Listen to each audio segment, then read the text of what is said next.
Bien, bonjour, je m'appelle Yves Moulin, je suis l'autoconstructeur du Mequis des Fontaines, qui est un projet que j'ai lancé il y a 4-5 ans d'ici maintenant. Alors le choix des matériaux naturels, c'est un peu venu tout seul. Je pense que ça fait partie de la vision globale que j'avais de ce que je voulais faire. C'était un rapprochement avec la nature, c'était autoconstruire, donc m'approprier des techniques. Et pour moi, ça coulait de source de faire un bâtiment qui allait utiliser uniquement des matériaux naturels pour que le jour où on veut l'enlever, finalement les traces soient minimes sur la nature. Alors la question de l'autoconstruction, c'était pas gagné pour moi de vouloir autoconstruire, je m'en sentais pas capable. Donc moi j'avais un petit peu bricolé dans ma maison et puis je me suis dit ok, moi je me vois acheter un chalet en kit et le monter, ça c'était pour moi ma limite.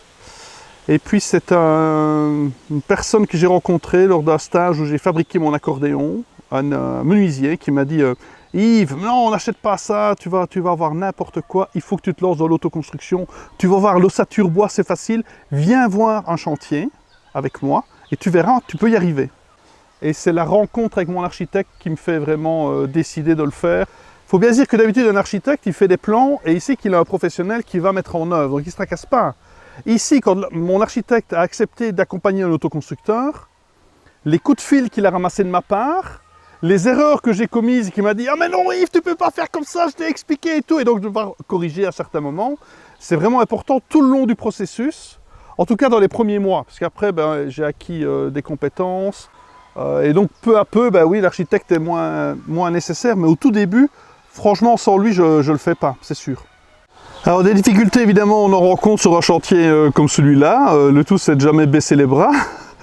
C'est surtout au début parce que même si on a vu, j'ai vu des tutos, j'ai lu plein de bouquins, j'ai un architecte, j'ai un superbe plan, il y a un matin on se retrouve avec un tas de bois et des choses à faire.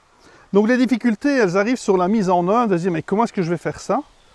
Et là si je devais donner un conseil par rapport à ces difficultés, parce que oui j'en ai eu, c'est de toujours s'arrêter et de ne pas se dire il faut à tout prix réussir. Donc c'est de poser un cadre de vie qui va permettre de réussir l'autoconstruction. Donc quelqu'un qui travaillerait à temps plein, qui vient d'avoir un petit gosse et qui dit en plus je vais construire une maison, ça me semble un peu chaud. Et alors ce que j'ai fait aussi, j'ai oublié de le mentionner, c'est de créer une communauté autour de moi.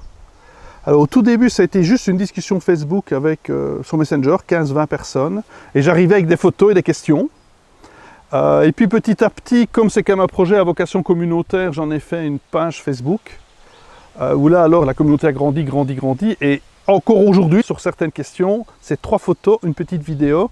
Qu'en pensez-vous? Et alors les conseils arrivent tout seuls. Vive la communauté!